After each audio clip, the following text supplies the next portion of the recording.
انس بن مالک رضی اللہ عنہ بیان کرتے تھے کہ میں رسول اللہ صلی اللہ علیہ وسلم کے ساتھ خیبر غزوہ کے موقع پر گیا۔ میں آپ صلی اللہ علیہ وسلم کی خدمت کیا کرتا تھا۔ پھر جب آپ صلی اللہ علیہ وسلم واپس ہوئے اور احد پہاڑ دکھائی دیا تو آپ صلی اللہ علیہ وسلم نے فرمایا کہ یہ وہ پہاڑ ہے جس سے ہم محبت کرتے ہیں اور وہ ہم سے محبت کرتا ہے۔ اس کے بعد آپ صلی اللہ علیہ وسلم نے اپنے ہاتھ سے مدینہ کی طرف اشارہ کر کے فرمایا، اے اللہ، میں اس کے دونوں پتھریلے میدانوں کے درمیان کے خطے کو حرمت والا قرار دیتا ہوں، جس طرح ابراہیم علیہ السلام نے مکہ کو حرمت والا شہر قرار دیا تھا۔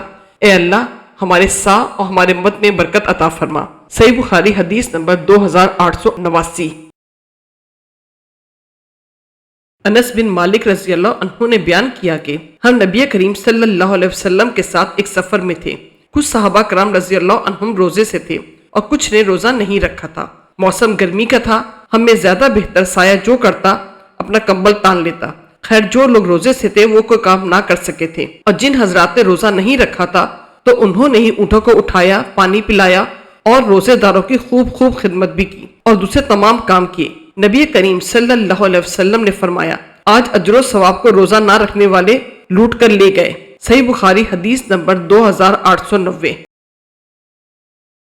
ابو ہریرہ رضی اللہ عنہ سے روایت ہے کہ نبی کریم صلی اللہ علیہ وسلم نے فرمایا، روزانہ انسان کے ہر ایک جوڑ پر صدقہ لازم ہے، اور اگر کوئی شخص کسی کی سواری میں مدد کرے کہ اس کو سہارا دے کر اس کی سواری پر سوار کرا دے یا اس کا سامان اس پر اٹھا کر رکھ دے تو یہ بھی صدقہ ہے۔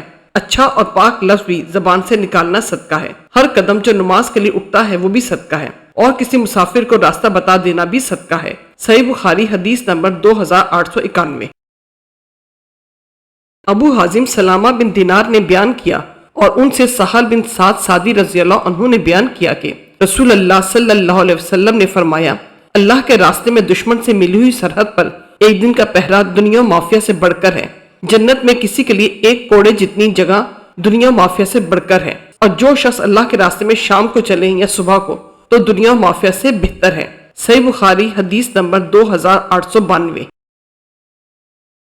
ابو سعید خدری رضی اللہ عنہ بیان کرتے ہیں کہ نبی کریم صلی اللہ علیہ وسلم نے فرمایا، ایک زمانہ ایسا آئے گا کہ مسلمانوں کی فوج جہاں پر ہوگی، جن میں پوچھا جائے گا کیا فوج میں کوئی ایسے بزرگ بھی ہیں جنہوں نے نبی کریم صلی اللہ علیہ وسلم کی صحبت اٹھائی ہو؟ کہا جائے گا کہ ہاں، تو ان سے فتح کی دعا کرائی جائے گی۔ پھر ایک ایسا زمانہ آئے گا، اس وقت اس کی تلاش ہوگی کہ کوئی ایسے بزرگ مل جائیں جنہوں نے نبی کریم صلی اللہ علیہ وسلم کے صحابہ کی صحبت اٹھائی ہو، یعنی تابعی۔ ایسے بھی بزرگ مل جائیں گے اور ان سے فتح کی دعا کرائی جائے گی۔ اس کے بعد ایک ایسا زمانہ آئے گا کہ پوچھا جائے گا، کیا تم میں سے کوئی ایسے بزرگ ہیں جنہوں نے نبی کریم صلی اللہ علیہ وسلم کے صحابہ کے شاگردوں کی صحبت اٹھائی ہو؟ کہا جائے گا کہ ہاں، اور ان سے فتح کی دعا کرائی جائے گی۔ صحیح بخاری حدیث نمبر 2897۔